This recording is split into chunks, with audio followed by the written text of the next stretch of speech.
So if you weren't doing this, I mean, for a living, I mean, obviously you're one of the lucky ones. You get to do something that you're very passionate about, something that you enjoy. If you weren't doing this line of work, what was in the cards for Mike Wolfe? I'd probably be a garbage man. I don't know. You know, I've always done I had the bicycle shop for a long time. I was very passionate about that. And if somebody would have told me 20 years ago, you know, you're not going to be in the bicycle business anymore, I would have laughed. I said, I'm going to do this until they throw dirt on me, you know. But this now, I think that in the future, like after American Pickers, I'll probably do something with kids.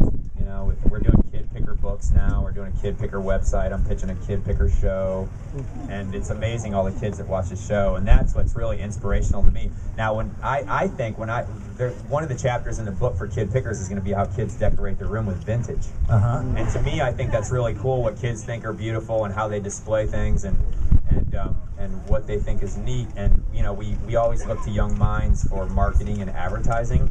I think it's cool to look to young minds for decor. You know, so I think that's kind of something I'd probably expand on. So, a couple of other little background questions that we have. What do you do when you're not doing this? I mean, hobby-wise, or are you constantly like,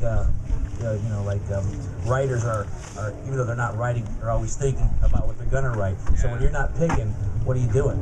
I'm constantly, my mind works, like, since you said that, I had like 4 really amazing ideas.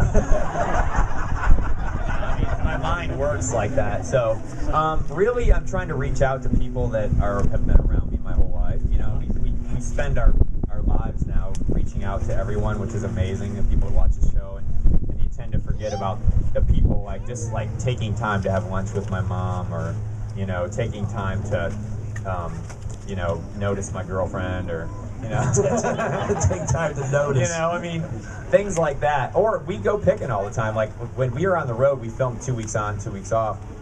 So we have to give the crew 1 day off. Right. So on our day off, Frank and I always go picking. On your day off? Yeah. And a lot of times we'll find a great place, and then they'll be all mad, like, oh my gosh, the camera wasn't there, you know, and we're like, hey, so you guys you need and a Frank day have off. private picking. That you guys, Oh yeah, it's getting harder though. Away from the cameras and all the paparazzi. We were in Tennessee about like 3 months ago, and we could see this guy sleeping on his couch in his living room, and we knock on the door, and he gets up and he comes to the door, and he's like, "Is that you, Frank?" And I was like, and then we were picking one day on our day off last year, and we forgot it was Father's Day. Oh. And we rolled up into this driveway, and the whole family, it was an American Pickers marathon. They're all watching it in the living room. And they saw us pulling the driveway, and you're like, I mean, it was so weird for them. They all ran out. They're like, it was weird. They thought they like won the Pulitzer's. They're like, what are you guys doing here? And it's hysterical. All right, one last question, and then actually we're going to get a roving microphone out there, so if you've got some questions in mind, we're going to try to get to some of your questions as well from Mike up here. But I go back to my James Lipton approach before we get out into the audience.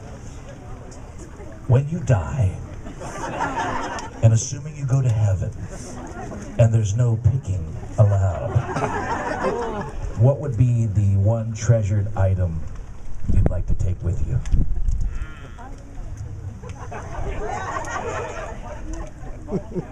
Yeah, I'd say probably my knucklehead. Your knucklehead? Yeah. I'd probably be buying and selling used wings or something. Mike Wolfe, ladies and gentlemen, right there.